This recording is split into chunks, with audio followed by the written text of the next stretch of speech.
My presentation for paper number 3 is about comparison between Aristotle's definition of tragedy and definition given by Dryden about what is play.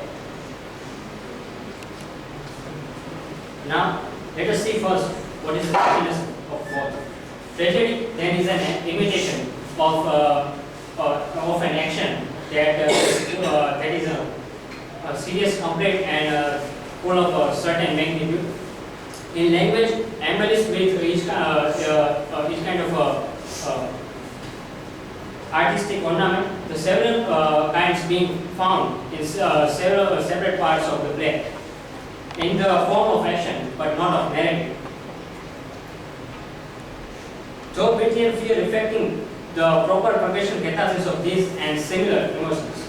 Now the definition of play: just and lively image of human nature representing the passions and humor, and the changes of fortune to which it is subject for the delight and instruction of mankind.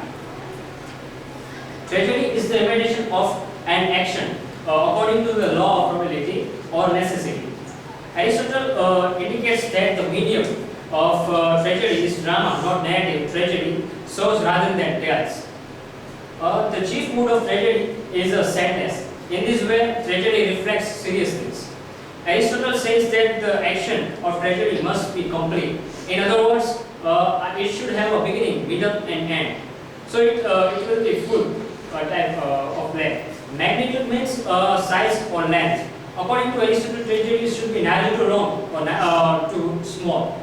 More use of metaphors can make language more grand and quite well. According to definition, drama is an image of human nature, and the image just and lively. By using the word just, Dryden seems to imply that literature imitates human actions.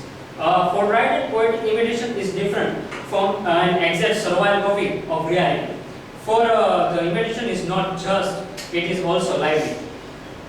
Aristotle says that tragedy is an imitation of an action, while Dryden says that play is lively image of human nature. In Aristotle's definition, manner of imitation should be action, not narration is an epic. It is meant to dramatic representation, not mere storytelling. In the case of Dryden, it is not slavish imitation, but imaginative creation that Dryden means by just and lively image of human nature. According to Aristotle, pity and fear are used in tragedy to glorify the emotions of mankind, whereas Dryden says that passions and humors are used to delight and instruct mankind.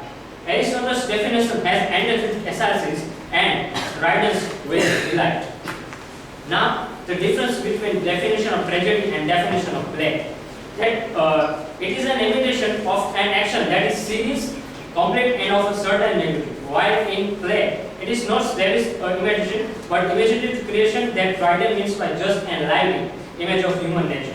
It has the power to arouse the pity and fear, and it has the power to arouse aesthetic delight. This is the power of sorrowness, means unhappiness, and the power of transport, means happiness. It affects the soul, excite the catharsis, and it affects the soul, excite passion, and above all to move towards regret, and above all to move towards admiration. So this is all for my students' presentation. Thank you.